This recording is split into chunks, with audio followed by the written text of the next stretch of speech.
President Trump weighing in on Twitter again this morning about protests erupting across Iran, saying in part that, quote, the USA is watching very closely for human rights violations.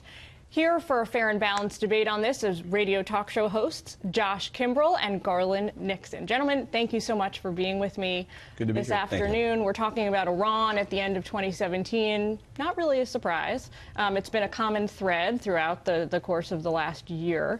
But these protests are newly erupted and seem to be growing by the hour. I want to get both of you your take on. So the president has tweeted 3 times now about this, I believe, which absolutely elevates the profile of these protests, not just here in America, but in Iran as well. What are U.S. strategic objectives? Garland, I'm going to give you a chance to answer that first. What do we hope to get out of taking a side? Well, you know, I think the main thing that we can hope to get out of there is a stable government. If things, you know, there are a lot of people cheering for regime change, but they wouldn't be happy if we had like regime change and Hezbollah became the new government. So you want a stable government. I do think that the U.S. needs to stay as far away as they can from this, because when you have a government in the Middle East that is in trouble, the one thing they want is to be able to blame it on the United States and not have to discuss the issue of what their true problems. The United States government always the scapegoat of choice for countries in the Middle East. We have to point out, Josh. They're going to be the scapegoat of choice at any rate, though. I mean, when you look at this, in my view, this is an opportunity to reset the P5+1, the Iranian nuclear agreement from the Obama era, because it clearly demonstrates the fact they've killed multiple protesters now. We're dealing with a rogue regime. We're dealing with a regime that could care less about human rights. We're dealing with a regime that even with the $1.7 billion cash payment the Obama administration made to them in pursuit of this nuclear deal and the release of hostages, has funded terrorism with it. These protests we are witnessing are because of economic pressure on the people of Iran. Well, the sanctions relief ostensibly was supposed to help the people of Iran overcome some of that pressure, and of course the government's not done that.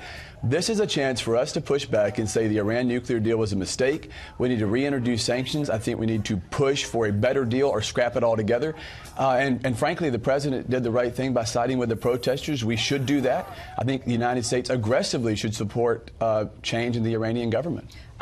Okay, so Garland, Josh picks out an important thread. It was a lot in that answer, but one thing I want to pick out in particular is the idea that the fact that these protests are going on today is evidence in and of itself that the Iran nuclear deal failed to achieve its objectives of one of its core objectives, which was to have, when sanctions were lifted, the billions of dollars that were opened up and Iran was now able to sell oil on the international market, some of that revenue was supposed to be steered toward the Iranian people. So the fact that it's not making its way to them, that the regime still has such a close hold on these profits, is evidence of failures in the nuclear deal itself. What do you say to that? Well, I think we've got to be wary of taking that position, because let's not forget that within the Iranian government, there was some pushback against the deal by hardliners in the government. Where there wasn't pushback was amongst the people. The people of Iran were dancing in the streets over the deal because they wanted sanction relief. So right now, if the government takes a position that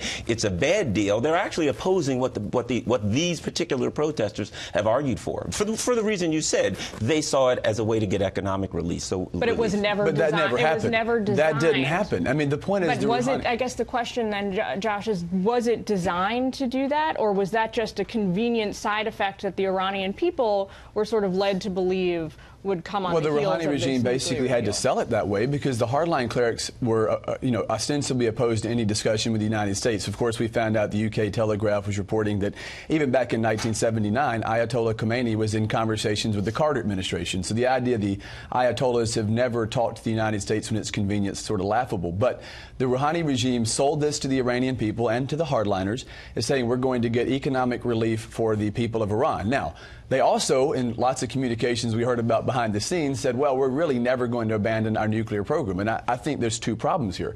One is they had no intentions of ever helping their people overcome the abject poverty they're stuck in because of a tyrannical regime. Number 2, they never have any intentions of abandoning in whole their nuclear ambitions. And those are not peaceful nuclear ambitions. I mean, they have openly said they want to wipe Israel off the face of the earth and make America's streets run with blood. Back where I'm from in South Carolina, when your neighbor threatens to kill you, you don't give him time to get a gun. You try to find a way to stop the weapons program. And I think this is the time to push the well, the reset button and say that we need to revisit this Iran nuclear deal. All right, well, gentlemen, we've got to leave it there, but we'll keep our eye on these protests over the coming week, and hopefully we'll have you back to weigh in with maybe there'll be some positive developments. We'll Thank be you. reporting Thank on you. that. Happy New Year.